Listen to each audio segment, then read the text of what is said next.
ऐसा हमने सुना है कि न्योले और सांप की लड़ाई में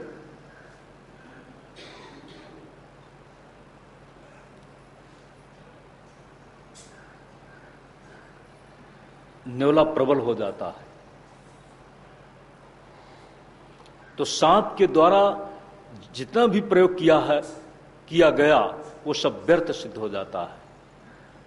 न्योले की अपनी विशेषता है, जड़ी बूटी में वह एक नैसर्गिक ज्ञान रखता है, उसके प्रभाव से अपने आप को स्वस्थ बना लेता है।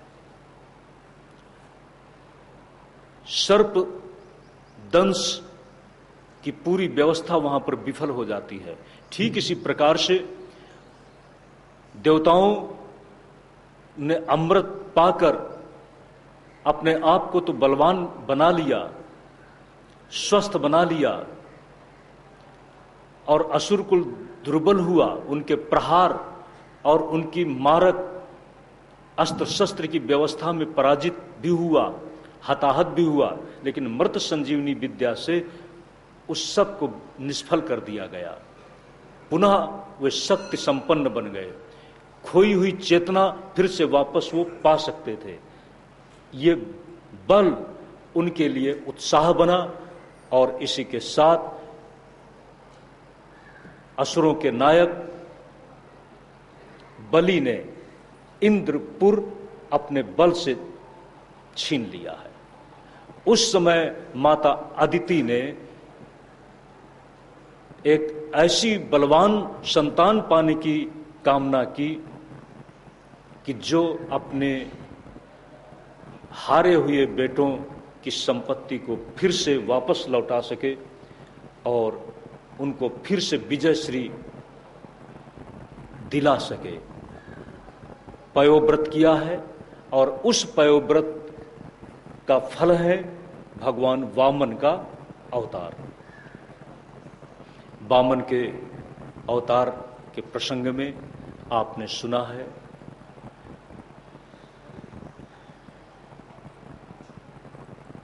शुक्राचार्य जी की प्रेरणा से बलि विश्वजित नाम का यज्ञ कर रहे हैं। विश्वजित, और उस विश्वजित, ध्यान देना, हमेशा भरोसा रखना नीति बल पर, ईश्वरी कृपा पर।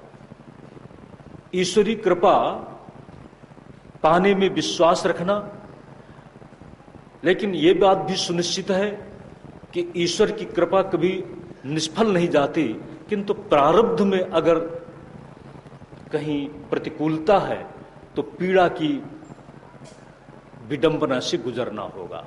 उस समय धैर्य रखना, ईश्वर को मत छोड़ना, ईश्वर के प्रति आस्था मत कम करना, यह वहां संदेश है। विश्वजित यज्ञ हो रहा है और विपरीत हो जाता है। जो कुछ अपने पास में है वो भी ईश्वर इच्छा बलीयसी, ईश्वर के तंत्र में क्या निश्चित है ये व्यक्ति को पता नहीं है। बलि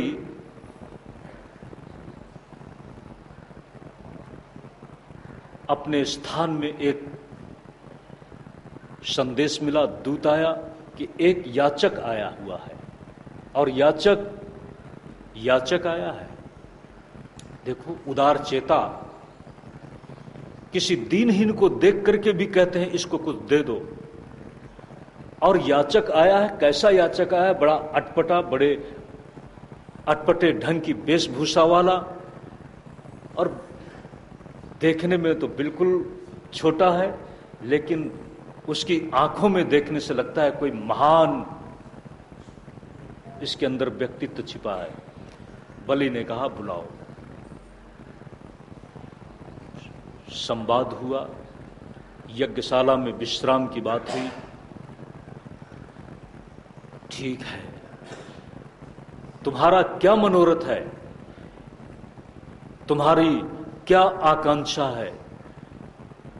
जो याचक मेरे पास आता है वो निराश नहीं लौटता, और तुम तो याचक भी हो, इसके पहले तुम अतिथि भी हो। दोनों ही पक्ष हमारे लिए आदर्श हैं। याचक निराश न जाए और अतिथि भग्नाश न लौट जाए। शुक्राचार्य जी को पता लगा है, उन्होंने रोका है। इसकी तरफ देखो, ये छल हो सकता है तुम्हारे साथ, लेकिन बड़ा मानसिक द्वंद्व चल रहा है। एक तरफ गुरु परम हितैषी, ध्यान दे सज्जनों, क्या कहें शुक्राचार्य जी को, हम इस समय क्या कहें।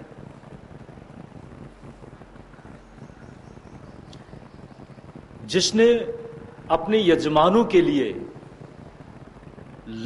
दीर्घकालिक तपस्या करके मृत संजीवनी विद्या पाई हो, न मालूम कितना श्रम और न मालूम कितनी तपस्या का फल अपने यजमानों की उन्नति और उत्थान के लिए जिसने लगा दिया हो, उसको जब लग रहा है, वो तो भविष्य दृष्टा है ना, उसको जब लग रहा हो कि छल होने जा रहा है, तो वो क्या करता। गुरु की दृष्टि से क्या करना चाहिए, देखना होगा। शुक्राचार्य जी ने रोका, लेकिन एक संकल्पवान, और अगर उसके संकल्प का प्रकाश हो गया है कि मैं जो कुछ भी तुम्हारा अभीप्सित है वो बताओ, याचक मेरे पास से निराश नहीं लौटना चाहिए, वो क्या करता। दोनों अपने अपने आदर्श पर खड़े हैं। ध्यान देना, बड़ी अनूठी घटना है। संकल्प होने जा रहा है, लास्ट तक, अंत समय तक गुरु अपनी हित भावना से जोड़ करके रखते हैं। संकल्प के साथ एक पात्र है जिससे पानी निकलेगा। कहीं गड़ुआ बोलते थे पहले, सागर भी बोलते, गंगा सागर है? अच्छा, उस पात्र का नाम बुरा ख्याल, गड़ुआ बोलते थे ना, क्या बोलते हैं? नहीं, जिसमें टोटी होती है, गंगा सागर भी बोलते हैं। अच्छा, अब समझ लेना आप। तो वहां पर जाकर के शुक्राचार्य सिद्ध हैं। अणिमा, महिमा, लघिमा, प्राप्ति, प्राकाम्य, कामावसायित्व, प्राकाम्य, इन सब में वो पहुंचे हुए हैं। उन्होंने अपना लघु रूप बना लिया, और लघु रूप बनाने के साथ ही जो छिद्र है वहां पर जाकर के छिप गए कि पानी ना गिरे। एक गुरु का आदर्श शिष्य को बचाना है। शिष्य भी बड़ा अनूठा है, अपने सब धर्म पर इतना वह अटल है कि उससे वह सब कुछ भले ही हमारे हाथ से छिन जाए, चला जाए, लेकिन अपना आदर्श न जाए। अपने वचन जो दिए गए हैं उनसे हम कहीं वचन दोष के दोष से नीचे न गिर जाए। संकल्प हो गया। वामन भगवान ने एक कुशा लिया है और टोंटे से पानी नहीं निकल रहा, तो कहा थोड़ा इसको साफ कर देते हैं।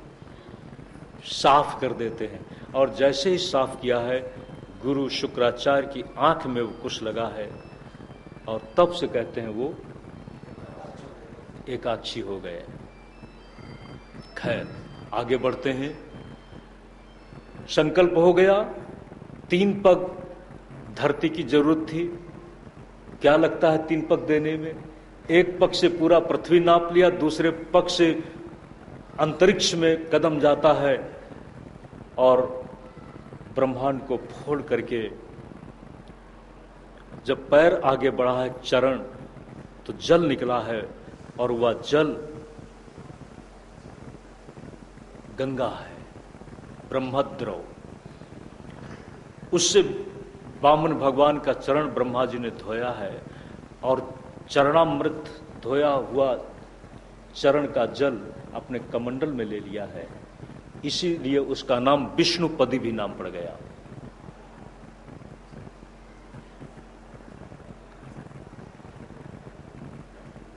इसके बाद वामन भगवान ने कहा कि बलि, अभी मेरी मांग तो बाकी है, तीसरा कदम कहां रखें? बलि ने कहा है,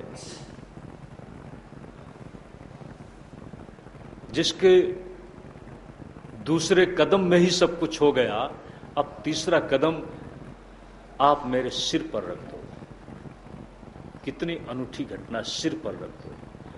आप जब प्रणाम करते हैं किसी को तो साष्टांग सिरसा प्रणाम, सिरसा, सिर झुकाकर। जब आप प्रणाम करते हैं तो ख्याल रखना थोड़ा सिर जरूर झुक जाना चाहिए, तभी तो नमन होगा ना। उस समय भगवान वामन ने अपना चरण रखा है और ऐसा लगता है कि सब बलि का अधिकार था वो खत्म हो गया, लेकिन सब कुछ खत्म होने के बाद वो भगवान को ही पा लेता है, भगवान को ही पा लेता है। और भगवान को जो पा लेता है वो विपन्न और दीनहीन कैसे रह सकता है? भगवान ने कहा, तुमको वो मैं साम्राज्य देता हूं जो आज तक किसी को नहीं मिला है। और देखो, आने वाले मनवंतर में, सावर्णी मनवंतर में तुम इंद्र बनोगे। ध्यान दे सज्जनों, भक्ति का पथ, साधना का पथ जब तक परिणाम नहीं आया तब तक बड़ा धैर्य का पथ है, तब तक सहन करने का पथ है, लेकिन परिणाम तो आज नहीं तो कल अवश्य आता है। बलि का ये आत्मदान, अपने स्वत्व का समर्पण वामन भगवान के लिए एक हमारे युग युग का एक आदर्श बना, दान का आदर्श बना। और संस्मरण करने का अपने आप में एक प्रतिमान बना, प्रतीक बना। इसी के साथ बलि और वामन भगवान की कथा के इस प्रसंग के साथ यहां हम विराम लेते हैं। शाम के सत्र की कथा को थोड़ा जल्दी शुरू करें, आज 3:30 बजे। 4 बजे शुरू करते हैं, 3:30 बजे शुरू करें, क्योंकि कुछ विशेष कथाएं हैं। तो श्रीमन नारायण नारायण नारायण,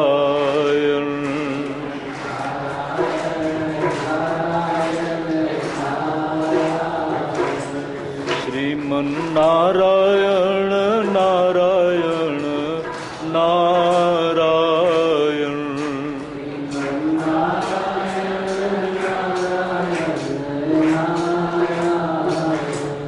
श्रीमन नारायण नारायण नारायण,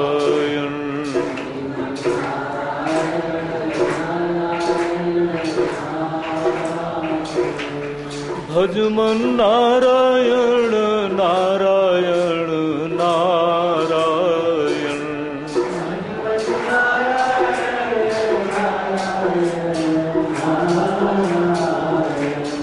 भजमन नारायण नारायण नारायण,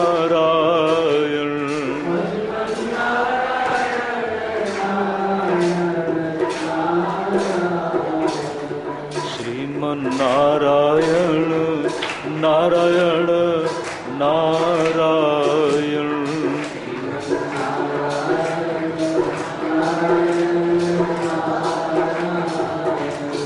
श्रीमन नारायण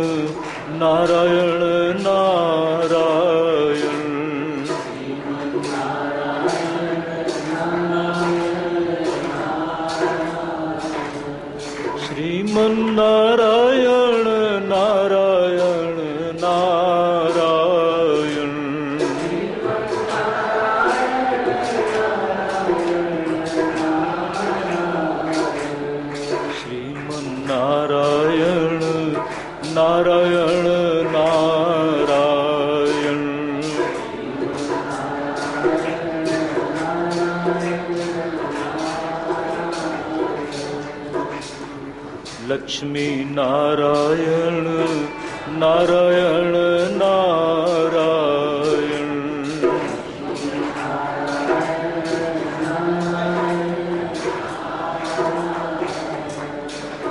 श्रीमन नारायण नारायण नारायण।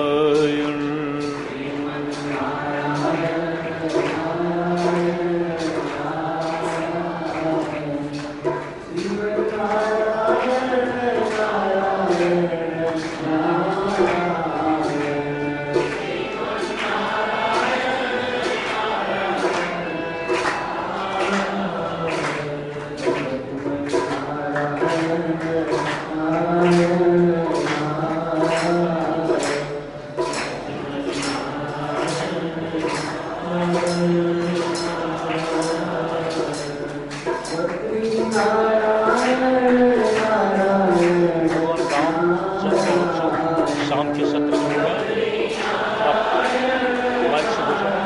और भगवान कृष्ण जन्मोत्सव राम के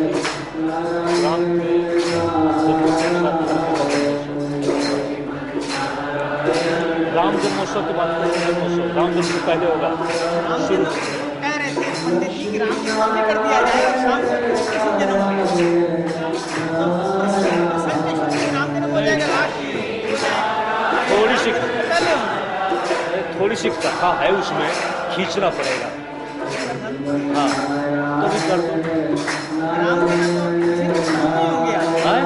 होंगे आज होंगे। हाँ तो पर राम तो पहले कर देंगे, हाँ जी, अब फिर बाद में कृष्ण का करेंगे। हाँ जी, लास्ट में हाँ हाँ हो जाएगी, कृष्ण जन्म के साथ ही आएगा कृष्ण विराम होगा, विराम हो होगा। जाएगा। हाँ और प्रारंभ में थोड़ी कथा करके हाँ राम राम हो जाएगा। तो अब घोषणा कर दो, घोषणा कर दो।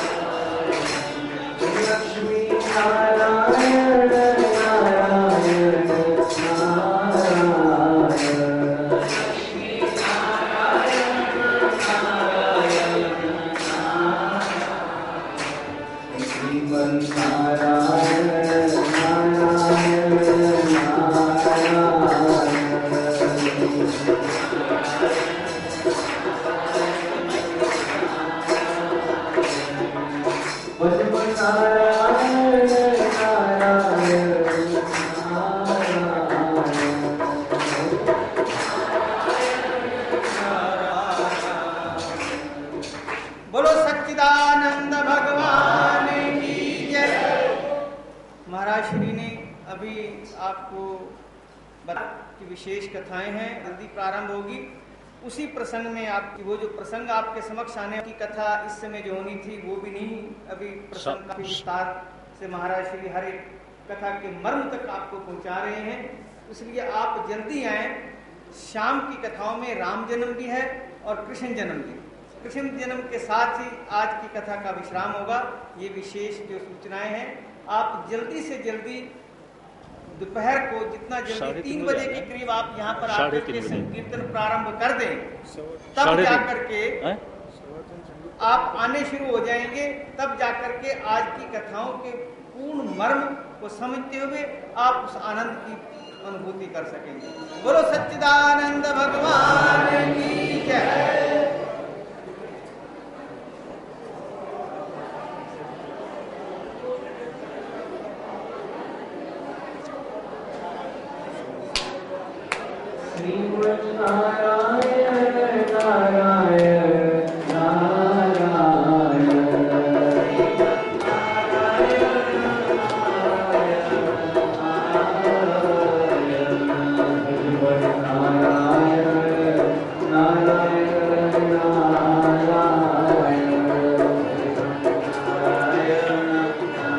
Hare